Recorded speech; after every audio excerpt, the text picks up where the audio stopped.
To make the most of this series, download our free guided workbook with reflective exercises from bayina.com/amazed. Bismillahir Rahmanir Rahim. Alhamdulillahi Rabbil Alameen. Er-Rahman'in Er-Rahim. The Lord of Mercy, the Giver of Mercy. Hey Ustadh. Yeah. Could you help me? Ustadh, I am looking at reading Surah Fatiha right now. Yeah. And I noticed in ayah number 3, there is Er-Rahman Er-Rahim, the Lord of Mercy, the Giver of Mercy. Why is mercy written twice? Like what's the difference between the two? What's the difference between the two? I talked about that in some detail in my lectures on the Fatiha, but here's the brief version of the difference between the two. Both of these words, in one way or the other, refer to Allah's mercy. And the challenge with translating these words is that because they belong to the same origin, they almost seem synonymous. And a lot of times in English translation, we actually use words that are rather ambiguous to translate them. So the most beneficent, the most merciful, or the most merciful, the most kind. These kinds of translations are very common, right? And the problem with them is you can't really tell the real essential fundamental difference between the most merciful and the most kind. So let's try to explore some of the benefits of these two words together. Had I been giving you a talk on just the benefits of Ar-Rahman by itself, that would take a while. And its origin and what it comes from and how it's related to the word Raham, the womb of the mother, that's a separate subject. But today, just the distinction between these two and the fact that they come together, what does that produce? Okay. Think of Ar-Rahman as having three qualities. The first word, Ar-Rahman, think of it as having three qualities. Words that have that an at the end, that pattern in the Arabic, it's called Sighatul Mubalagha. That's not so important. But it really produces three, connotations. The first of them is that words like these are extreme in their meaning. So for instance, if something has an an at the end, if you say someone is knowledgeable and you put an at the end, they're extremely knowledgeable. Okay, so it makes the quality extreme. That's the first. The second is that it makes the quality transient. And what that means is it's not something permanent. So in the Arabic language, atshan, notice the an at the end. Atshan is someone extremely thirsty. But thirst, as you know, is not something that lasts forever. Jaw'an is someone extremely hungry. And hunger is not something that lasts forever. Similarly, ghadban is someone extremely angry. And as we know, anger does not last forever. Except in some cases. But anyway, but extreme anger at least doesn't last forever. So, an is used in extreme cases and cases where there's something temporary. Okay? And then finally, to put it really simply, the an is used for words that are describing something that is taking place at the very moment. In other words, you're not describing someone who tends to be extremely angry or tends to be extremely thirsty or tends to be extremely hungry. You're talking about someone who is extremely thirsty or extremely hungry or extremely angry right now. These are the three implications. I'll repeat them very, very quickly. Extreme, temporary, and immediate. Extreme, temporary, and immediate. Now, if you apply that to the word Ar-Rahman, you'll appreciate something about the word Ar-Rahman. Allah's mercy, His love, His care is extreme. It's not some, normal mercy. There are moments in a person's life where they're demonstrating mercy and care. Then there are points where they spike. And so Ar-Rahman is describing this spike in the rahmah of Allah, the love and care of Allah. The second, the scary one, is that it's transient, but we thought every name of Allah is permanent, so it should always be the case. But as Ibn Abbas will describe, that Ar-Rahman actually refers to Allah's mercy as it manifests on this earth, in this life. It makes sense because this life is not permanent. Right? So Ar-Rahman applies more directly to this life. And we'll see that in a second, how else that applies. But for now, even though temporary sounds a bit philosophically problematic, leave it aside for a second. And the third thing was, it's happening when? Immediately. Now, let's compare this to the two qualities of Ar-Rahim. That's the next word. Also has to do with mercy, love, care. But it has two qualities. Now remember, Ar-Rahman had three. Ar-Rahim has two. These two qualities are, one, that it's referring to something that is always the case. It's not just something happening right now or happening temporarily. It is happening. It's taking place, or it exists, at least. That's the better way of saying it. It exists throughout. So for instance, when you call someone patient, then you've described a quality that they have. Or if you describe a car as red, it's a state of the car. It's not something that's going to change. You see what I'm saying?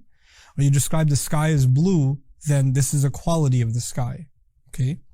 Now, or an adjective of water being pure or something like that. These are constant states. Okay? That's the idea of Rahim, Fa'il, that pattern. That's one, that it's constant. We'll put it like that, simply speaking, it's constant. The second piece of it is that it's not necessarily taking place, meaning it's not acted out, it's potential.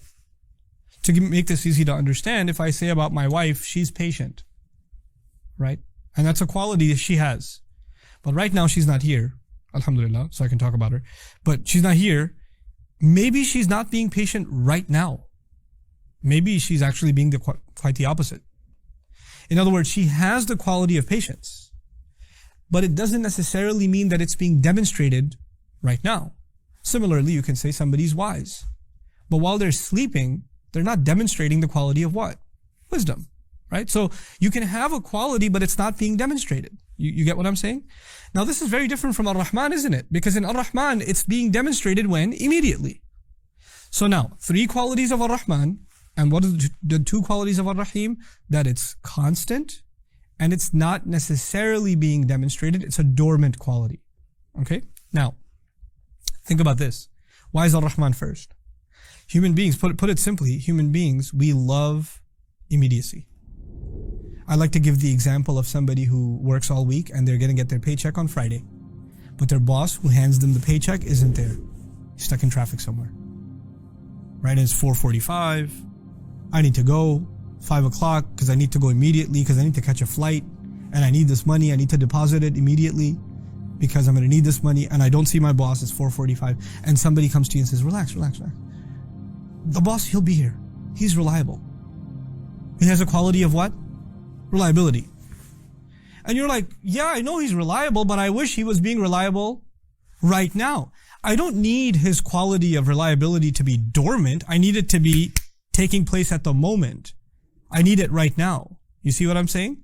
Human beings, when they have a problem, they don't think about the constancy of a person's qualities, the one whose help they need. They don't think about the dormant quality. They want that quality manifest, immediate.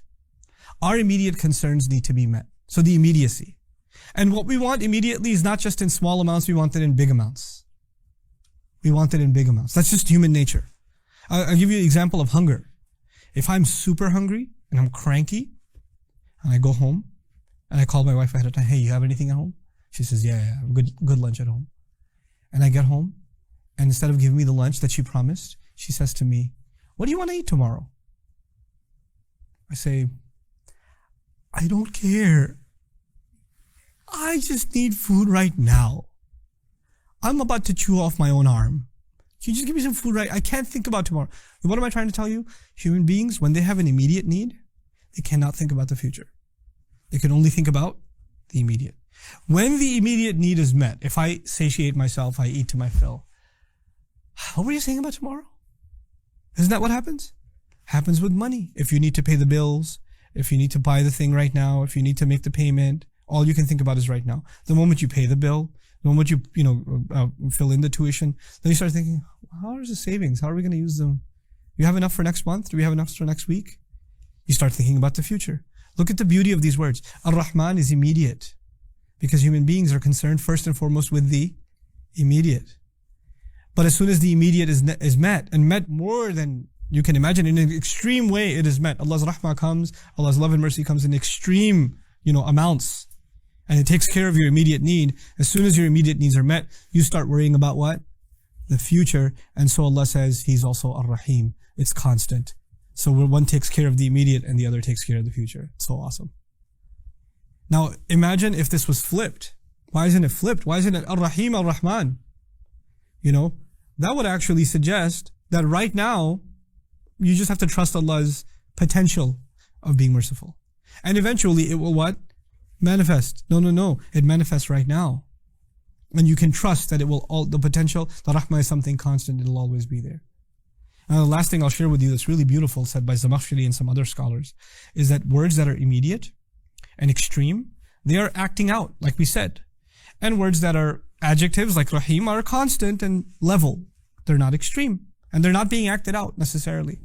So he used to compare Ar-Rahman to a violent ocean, like waves crashing on top of each other, and like it's taking on this extreme form. And then he used to compare Ar-Rahim to the calm ocean, and he said, it is beyond my imagination to think of an ocean that is both calm and its waves crashing at the same time. I can't do it. And he says it is when I think of that I realize that I cannot encompass the rahmah of Allah.